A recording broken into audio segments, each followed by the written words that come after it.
Her daughter posted their eviction video online and it reached the billionaire CEO who pretended they didn't exist. "You don't get to show up now." Myra's voice cracked with 13 years of suppressed rage as she stood blocking the doorway of the homeless shelter. "We survived without you. We didn't need you then, and we don't need your guilt money now." Kalen Royce, the billionaire CEO whose face graced Forbes covers, stood trembling before the woman he'd abandoned and a 13-year-old daughter he never knew existed. His voice barely rose above a whisper. "Mira, please. I didn't know. I swear I didn't know about Sky." "Liar." Myra's hands balled into fists at her sides. "I called you. I wrote you letters. I begged you to be part of this." Sky, the teenager whose desperate video had gone viral and brought them to this moment, stepped between her parents. Her voice cut through their anger like a knife. "Stop. Both of you, just stop." She looked from her mother to the stranger who shared her unusual amber-green eyes. "Mom says you abandoned us. You say you didn't know. Someone's lying, and I'm tired of being the reason you're both so miserable."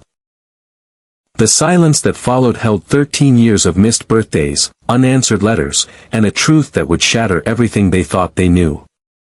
But let me take you back to where this all started. 48 hours before that confrontation.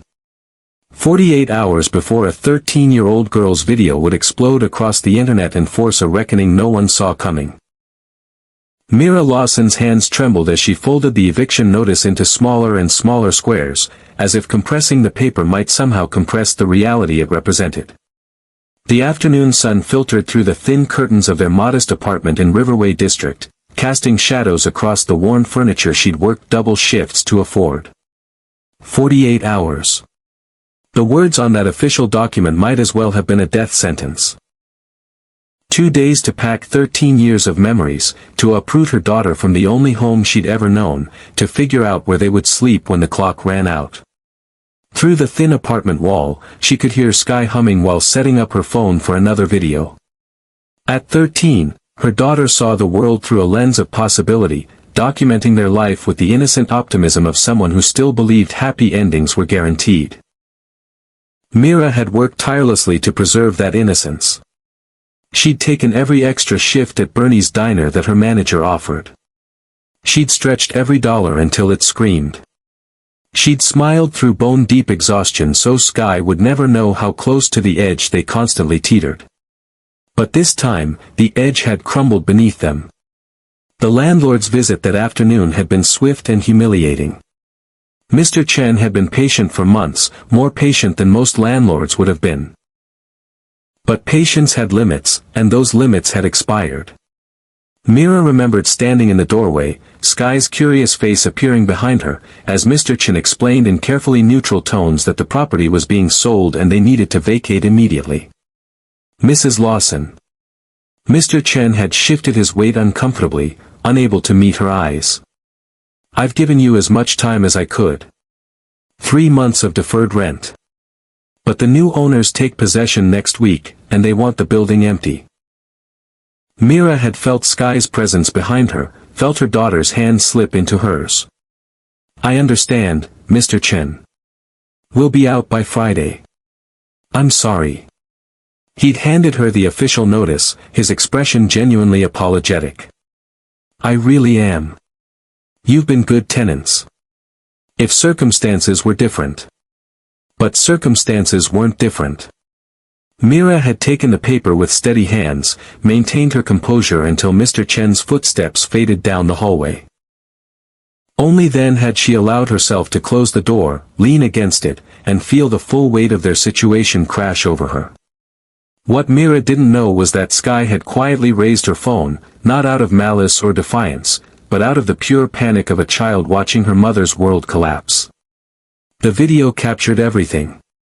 Mr. Chen's apologetic but firm words, the eviction notice changing hands, and most damaging of all, the moment Myra's composure finally shattered after he left. Sky had watched her mother sink to the floor, face buried in her hands, shoulders shaking with the kind of sobs that come from years of suppressed fear finally breaking free. Mira, who never cried in front of her daughter. Mira, who always had a plan and a backup plan. Mira, who'd been both mother and father for 13 years, crumbling under the weight of impossible circumstances. Mom. Sky's voice had been small, frightened. Mom, what are we going to do? Mira had looked up, and Sky had seen something in her mother's eyes she'd never seen before. Defeat. Raw, absolute defeat. I don't know, baby. I honestly don't know. That night, after Mira had pulled herself together and started making calls to shelters and extended stay motels they couldn't afford, Sky sat in her room staring at the footage on her phone. She'd been making videos for 2 years, silly day-in-the-life content that her few hundred followers seemed to enjoy. But this was different. This was real in a way that made her chest tight and her hands shake. Her mom had always been her hero. The woman who worked 2 jobs and still showed up to every school event. The woman who made birthdays magical despite their tight budget. The woman who never, ever asked for help because she was too proud, too determined to prove she could do it all alone. But they needed help now. Desperately. Sky opened her editing app with trembling fingers. She trimmed the footage, keeping only the most essential moments. Mr. Chen's words. The eviction notice. Her mother's breakdown. Then she added a simple caption. Please help my mom. We're losing our home. Her finger hovered over the post button for a long moment. Her mom would be furious. Mira Lawson didn't air their struggles for the world to see. She didn't accept charity. She'd raised Sky to be self-sufficient, to work hard, to never depend on anyone. But what choice did they have? Sky pressed post and watched the video upload to her account. Within minutes, the first comments appeared. Sympathetic words from strangers. Offers of prayers and well wishes. Then the shares started. One of her followers, a girl from school with a larger following, reposted it. Then another. And another. By the time Sky fell into an uneasy sleep, her phone was buzzing constantly with notifications. She had no idea that by morning, everything would change. 3 hours after Sky posted the video, it had been shared 2,000 times. The algorithm had picked it up, pushing it to more feeds, more eyes, more hearts moved by a daughter's desperate plea and a mother's visible pain. By morning, it had reached 500,000 views. Local news stations picked it up first. Channel 7 News featured it in their morning broadcast, the anchor's voice heavy with emotion as she described the plight of a hardworking single mother and her daughter facing homelessness. Then the influencers found it. People with millions of followers, reposting it with heartfelt messages about community support and the housing crisis. A charity organization called Hope Springs Foundation reached out directly, offering temporary assistance. The hashtag Help the Lawsons began trending across multiple platforms, climbing higher with each passing hour. Mira woke to her phone ringing. Then ringing again. And again. Confused and still exhausted from a sleepless night, she answered without checking the caller ID. Is this Mira Lawson? The voice was professional, warm. This is Rebecca Martinez from Hope Springs Foundation. We saw your daughter's video, and we'd like to help. Myra's blood ran cold. What video? 20 minutes later, after watching the footage that had been viewed by hundreds of thousands of strangers, Mira sat at their small kitchen table with her head in her hands. Sky stood in the doorway, tears streaming down her face. I'm sorry. Sky's voice broke. Mom, I'm so sorry. I didn't know what else to do. Mira looked up at her daughter, and the anger she'd felt moments before melted into something more complex. Shame that their situation had become so desperate. Gratitude that strangers cared. Horror that their private pain was now public spectacle. And beneath it all, a mother's aching love for a child who'd been brave enough to ask for help when she couldn't. Come here. Mira opened her arms, and Sky rushed into them. They sat like that for a long moment, holding each other while Myra's phone continued to buzz with messages, calls, and notifications. "We'll figure this out," Mira whispered into Sky's hair. "We always do." But even as she said it, she wondered if this time might be different. 300 miles away, in a corner office with floor-to-ceiling windows overlooking the city skyline, Kalen Royce sat at his desk reviewing quarterly reports. The CEO of Vertex Technologies had built an empire from nothing, transforming a startup born in his college dorm room into a multi-billion-dollar company. His face had graced the covers of Fortune, Forbes, and Time. He'd been called a visionary, a genius, the next great tech innovator. But on this particular morning, as he sipped his third cup of coffee and prepared for another board meeting, Kalen felt the familiar hollowness that no amount of success seemed to fill. "Mr. Royce." His assistant Rebecca knocked lightly on the open door. "The board is gathering in conference room A. They're ready whenever you are." Kalen nodded absently, his attention caught by a video that had auto-played on his social media feed. He'd been scrolling mindlessly, a brief moment of distraction before the demands of the day consumed him. But something about the thumbnail made him pause. A young girl's face, eyes red from crying, and the caption, "Please help my mom." He almost scrolled past. He saw dozens of these kinds of videos every day. Crowdfunding campaigns, charity appeals, people asking for help from strangers. It was the modern way of things, he supposed. But his finger hesitated over the screen. Those eyes. Something about them. Kalen tapped the video, and the world as he knew it stopped. The footage was shaky, clearly filmed on a phone by someone trying to be discreet. A man's voice, apologetic but firm, explaining an eviction. A woman's steady hands accepting an official notice. And then, after a door closed, that same woman collapsing to the floor with sobs that sounded like they'd been held back for years. But it wasn't the situation that made Kalen's hands start to shake. It wasn't the eviction or the daughter's plea or the trending hashtag. It was the woman's face. Mira. Kalen replayed the video. Then again. And again. His coffee sat forgotten, growing cold as he stared at the screen with the intensity of a man seeing a ghost. Mira Lawson. The name hit him like a physical blow. The woman he'd loved with desperate intensity during those chaotic university years when his startup was just a fever dream sketched on coffee-stained napkins. Mira, who'd made him believe he could change the world.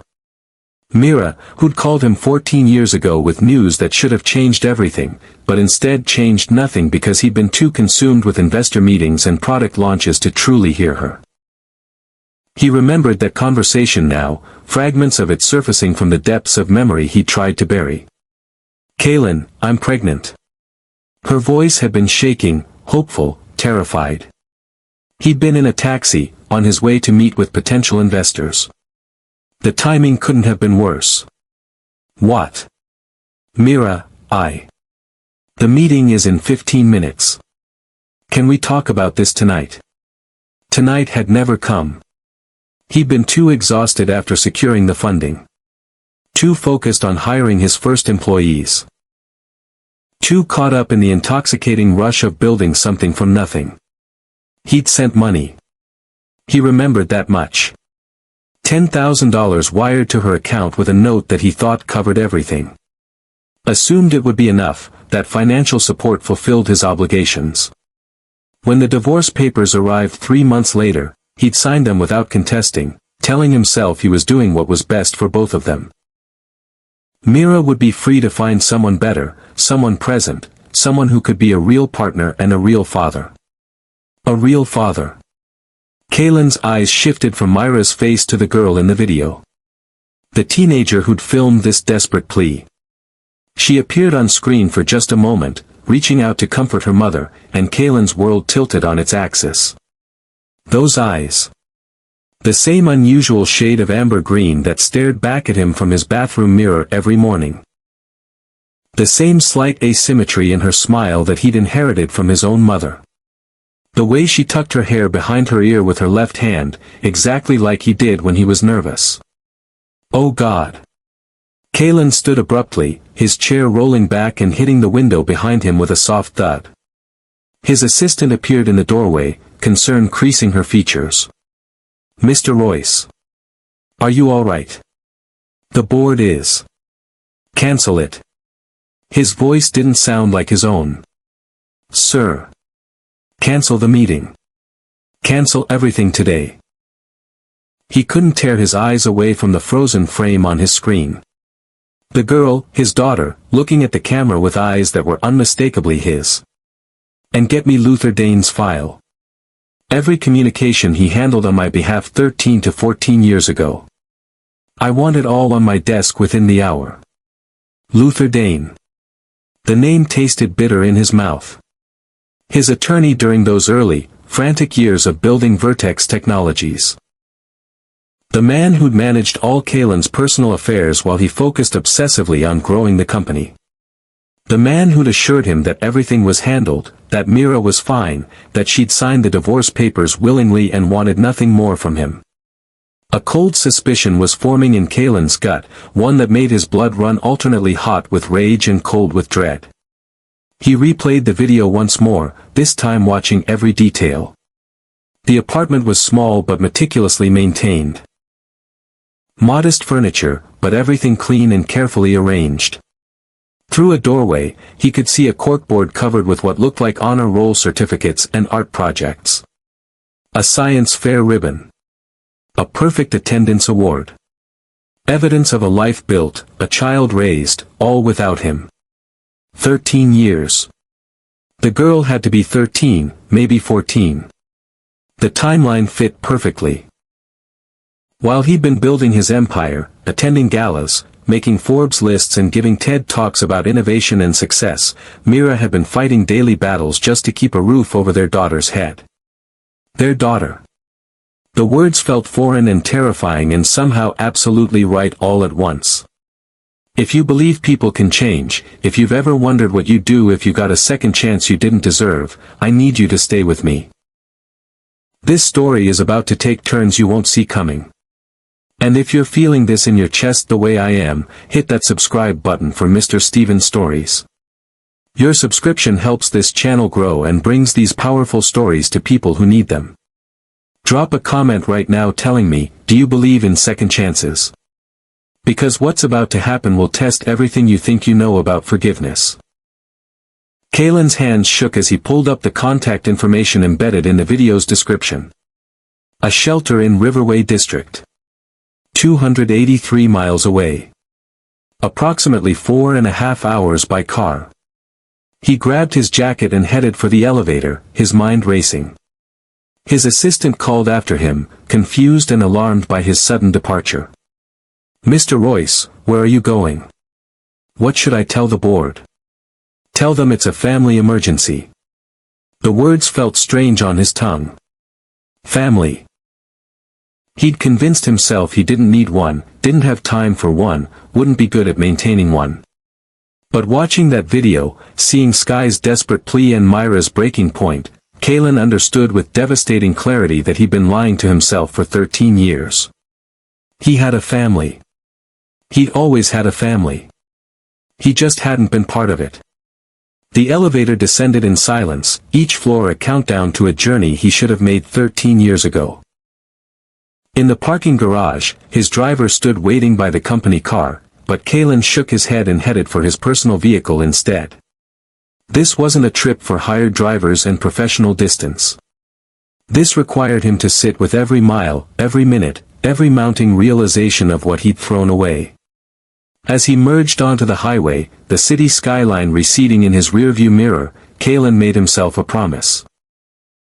Whatever it took, however long it took, he would earn the right to be called Sky's father. He would prove to Mira that he'd changed, that the terrified boy who'd chosen ambition over love had finally grown into a man who understood what truly mattered. If they would let him. If it wasn't already too late. If 13 years of absence could somehow, impossibly, be forgiven. The road stretched ahead, long and uncertain, leading toward a home he'd never seen and a family he'd never known. Kalen turned up the volume on his car stereo, then immediately turned it back down. He needed the silence. Needed to hear his own thoughts, no matter how damning they were. What had Luther told him all those years ago? Kalen's mind raced back through the fog of memory. The attorney had called him 2 months after Myra's pregnancy announcement, while Kalen was in the middle of a crucial product launch. "Mr. Royce, I've handled the situation with Ms. Lawson." Luther's voice had been smooth, professional. "She's signed the divorce papers and accepted a settlement. She's requested no further contact. I'd advise you to respect her wishes and focus on the company. This is for the best, for everyone involved." Kalen had felt relief at the time. Guilt too, certainly, but mostly relief that he could focus on work without the weight of personal complications. He'd trusted Luther completely. The man had impeccable credentials, came highly recommended, and seemed to have Kalen's best interests at heart. But what if he hadn't? What if requested no further contact was a lie?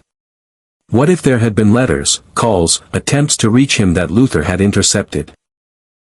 What if Mira had tried to tell him about their daughter, tried to give him the chance to be a father, and Luther had blocked it all to protect the company, the investment, the future that required an unattached CEO with no distractions? Kalen's grip tightened on the steering wheel until his knuckles turned white. If that was true, if Luther had stolen 13 years from him, from Mira, from Sky, there would be consequences. Legal, professional, and personal consequences that would make Luther wish he'd never taken Kalen on as a client. But first, Kalen had to face the people he'd wronged. He had to look into his daughter's eyes and explain why he hadn't been there. He had to stand before Mira and accept whatever judgment she deemed fit. The miles passed in a blur of regret and determination. Kalen stopped once for gas, his hands trembling as he filled the tank. The attendant tried to make small talk about the weather, but Kalen could barely form coherent responses. His mind was 300 miles away, imagining the confrontation to come. Would Sky want to meet him? Would she slam the door in his face? Would she have questions he couldn't answer? Would Mira even let him near their daughter? As the sun began its descent toward the horizon, Kalen's GPS announced that he was entering Riverway District.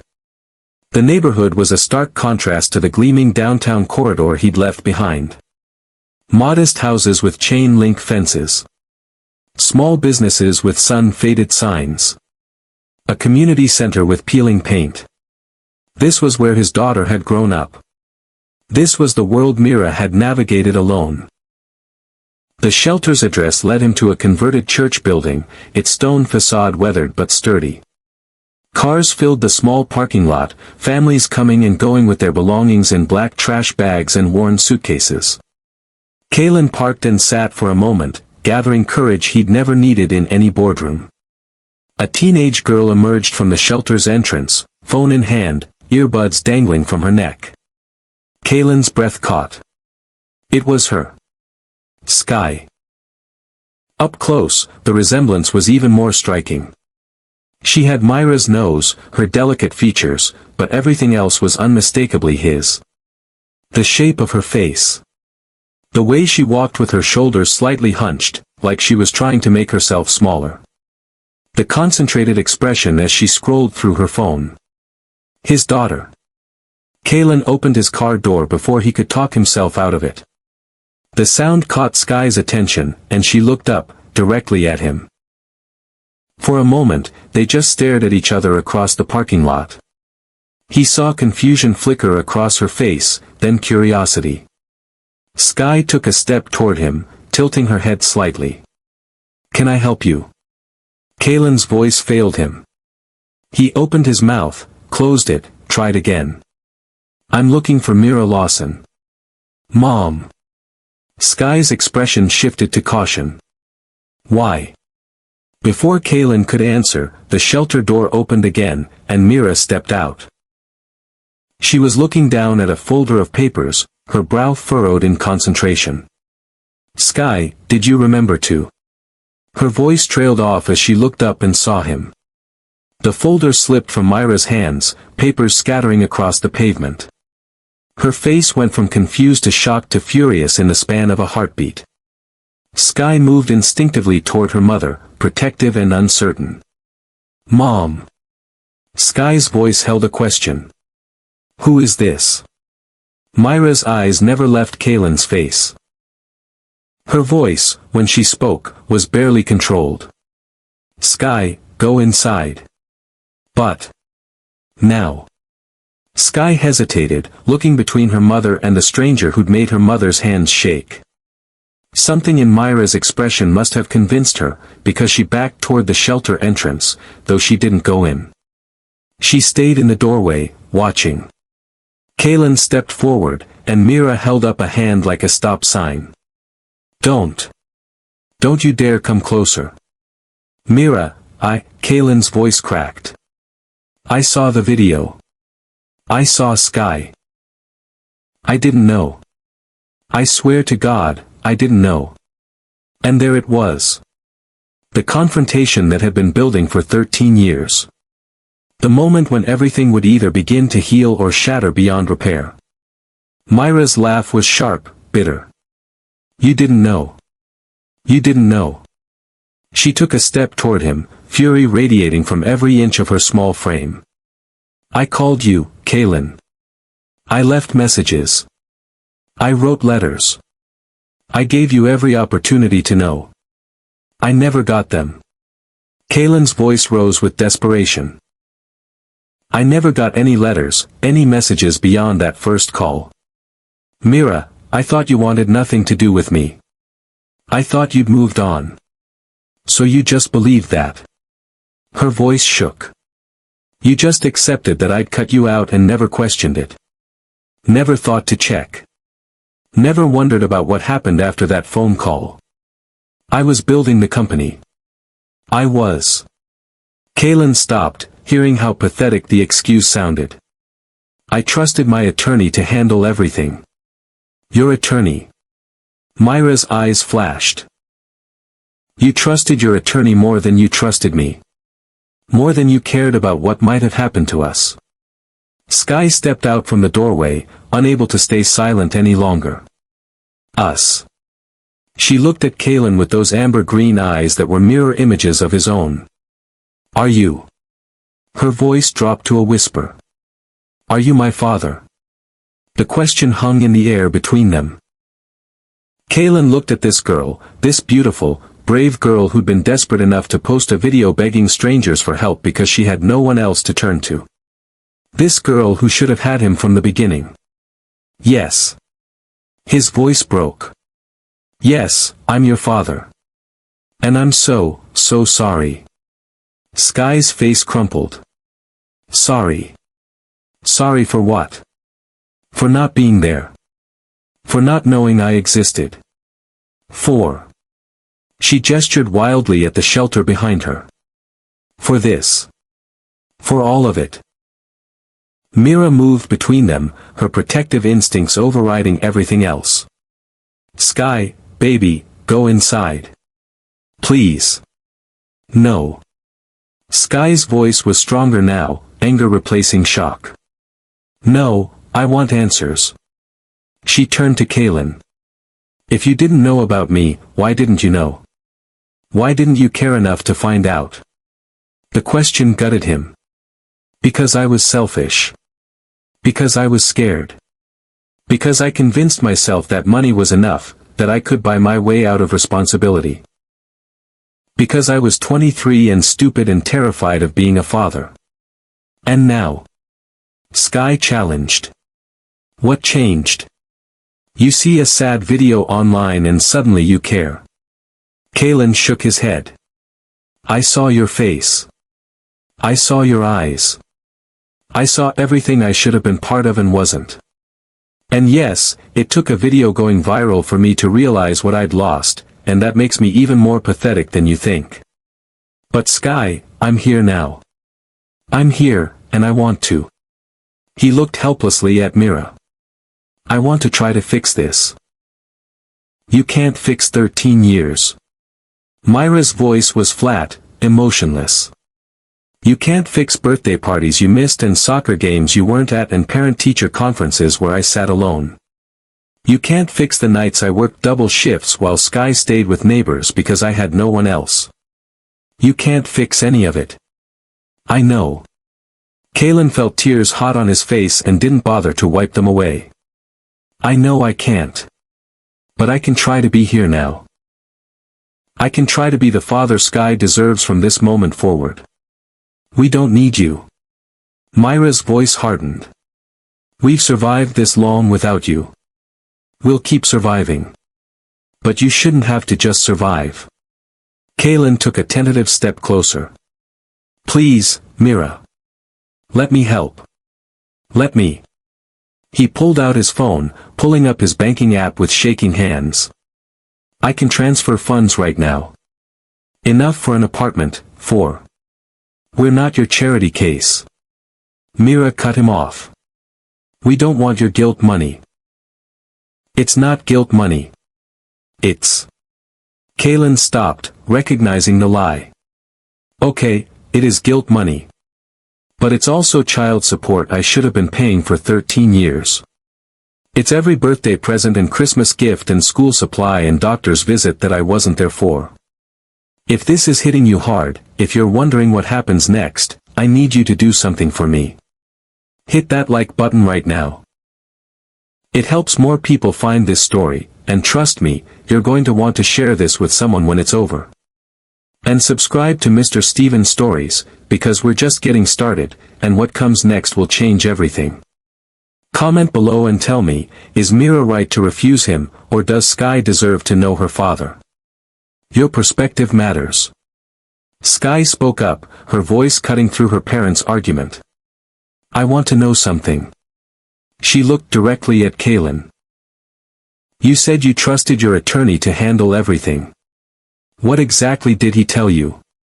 Kalen dragged his attention from Mira to his daughter. He told me that your mother signed the divorce papers and wanted no further contact. That she'd accepted a settlement and requested I stay away. That it was for the best. That's a lie. Myra's voice rose. I never requested you stay away. I begged you to be involved.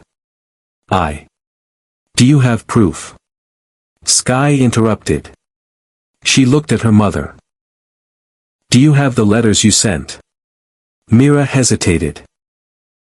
Yes. I kept copies. I kept everything. And you?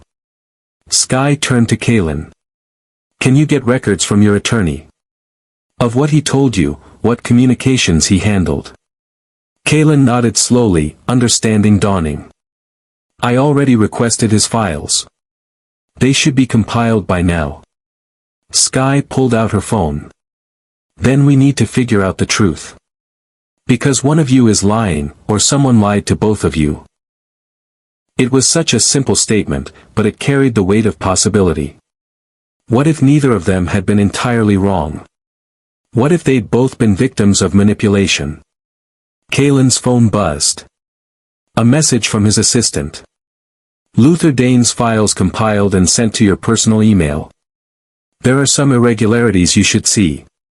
Irregularities. Kalen pulled up his email, scanning through the attachments. His face went pale as he read. What is it? Mira asked despite herself. Kalen turned his phone screen toward her. Emails from Myra's addressed to his, dated throughout her pregnancy and the first year of Sky's life. Dozens of them. He'd never seen a single one. I never got these. His voice was hollow. Luther had access to my email. He must have filtered them, deleted them before I ever saw them. Mira snatched the phone, scrolling through messages she'd written 13 years ago. Ultrasound photos she'd sent. Updates about the pregnancy. Desperate pleas as her due date approached.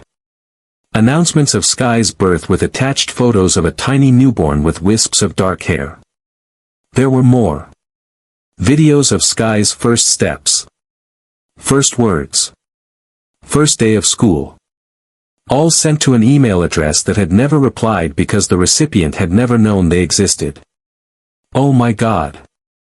Myra's anger began to shift into something else. Confusion. Betrayal. A dawning horror at how thoroughly they'd been manipulated. Keep scrolling. Kaylin's voice was tight. There's more. Mira found them. Letters from Kaylin's email to hers, also dated 13 years ago.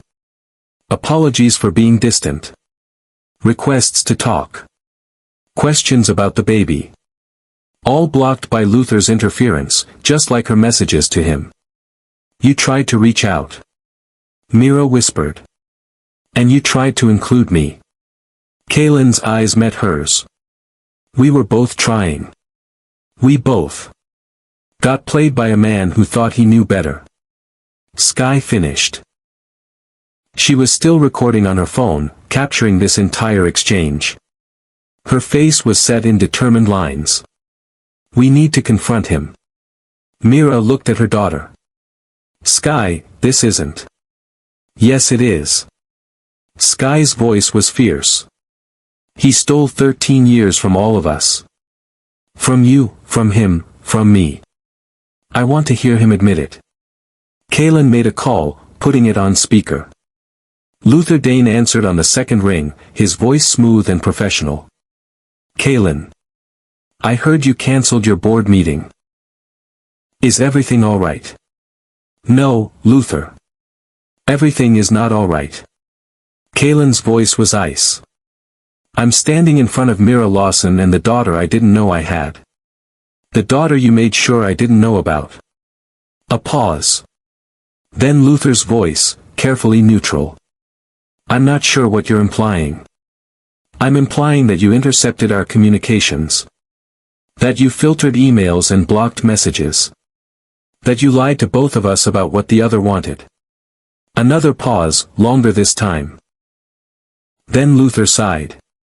Kaylin, I did what I thought was best for you and for the company. You were young, overwhelmed, on the verge of something extraordinary. A child would have derailed everything. That wasn't your decision to make. Kaylin's voice shook with rage. You had no right. I had every right as your attorney to protect your interests. Luther's voice hardened. And I did. Vertex Technologies wouldn't exist if you'd been distracted by fatherhood at that critical juncture. You should be thanking me. Thanking you. Kaylin nearly shouted. You stole my daughter's childhood from me. You made Mira raise a child alone while I built a company I thought was more important than anything. You manipulated both of us. Sky moved closer to the phone, her voice clear and steady. Did you know my mom was struggling? Did you know she was working 2 jobs and barely making rent while my father was becoming a billionaire? Luther's silence was answer enough. You knew. Sky's voice didn't waver, but tears streamed down her face. You knew, and you didn't care. Because all that mattered was the company. The company that made you very wealthy too, young lady. Luther shot back. Your father's success is built on a lie. Sky interrupted. And I recorded this whole conversation. Every word. Another pause. Then Luther's voice, tight with anger. That's illegal in most states. Actually, it's not. Sky's smile was sharp. I checked. And I think the media would be very interested in hearing how a billionaire CEO's attorney manipulated his personal life to protect corporate interests. I think #help the Lawsons might trend again, but for very different reasons this time. Luther hung up. Kaylin stared at his phone, then at Sky. You recorded it. Sky held up her device. Everything. From the moment you arrived. She looked at her mother. I learned from the best. Always document everything. That's what you taught me. Myra's expression was complex, shifting between pride and concern. Sky, you can't post that. It'll turn into a media circus. I know. Sky lowered her phone. But he doesn't know I won't post it. And now we have leverage if he tries to deny anything. Kalen looked at his daughter with something like awe. You're brilliant. You know that. Sky shrugged, but a small smile tugged at her lips. I get it from my mom. The moment hung between them, fragile and uncertain. Then Mira spoke, her voice tired. What do you want, Kalen? Really? Not what you think you should want, not what sounds good. What do you actually want from us? Kalen met her eyes. I want to know my daughter. I want to be part of her life in whatever way she'll let me. I want to help in real, meaningful ways, not just write checks and feel like I've done something. I want. He stopped, swallowed hard. I want a chance to become the father I should have been from the beginning. Even if that chance starts 13 years late. Mira looked at Sky. It's your choice, baby. He's your father, biologically. But you get to decide if he's anything more than that. Sky studied Kalen for a long moment. Do you have other kids? A family somewhere? No. Kalen shook his head. No wife, no other children. Just a company that's starting to feel like a very poor substitute for a life. Why didn't you ever get married again? After Mom. Because no one else was Mira. The words came out before Kalen could stop them. He saw Myra's expression shift, soften slightly. Because I compared everyone to what we had, and they all fell short. Myra's voice was quiet. We were kids, Kalen. What we had wasn't real. It was college romance. It was real to me. Kalen held her gaze. It's still real to me. You were the only thing I ever wanted that wasn't about success or money or proving something. You were the only thing that felt like home.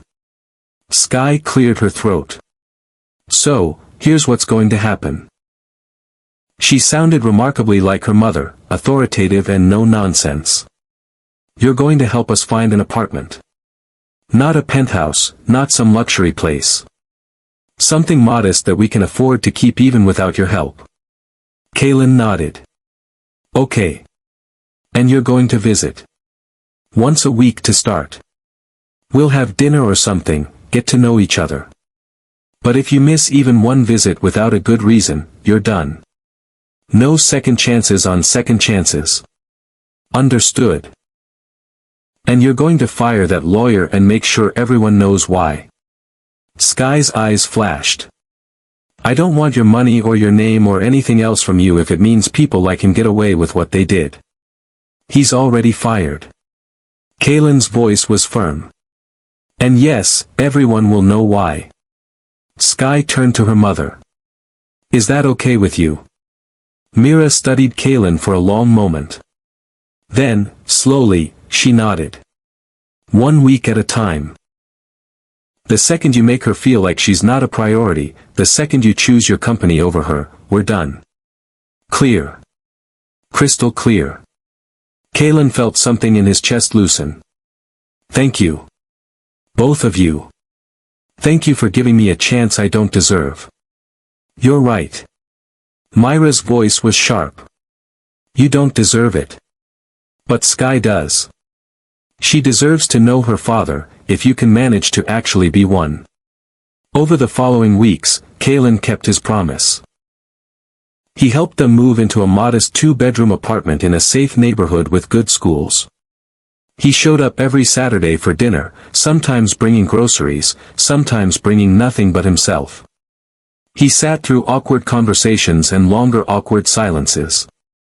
He learned that Sky loved science and photography and terrible puns. He discovered that Mira still took her coffee the same way she had in college, with too much sugar and a splash of cream. He enrolled Sky in Northcrest STEM Academy, a prestigious school he sponsored, but only after Sky toured it and decided she actually wanted to go there. He attended her first science fair at the new school, standing in the back while Mira helped Sky set up her project, not presuming to be part of it but wanting to be present. And slowly, incrementally, trust began to build. 3 months in, Sky called him Dad for the first time. It was casual, almost accidental. She'd been showing him a video she'd made about their journey, and she'd said, "And this is the part where Dad showed up." Then she'd frozen, realizing what she'd said. Kalen had felt tears burn his eyes. He'd simply nodded. "If it's okay with you, I'd be honored by that title. But I want to earn it, not just be called it." Sky had smiled, her amber-green eyes so much like his own. "You're earning it.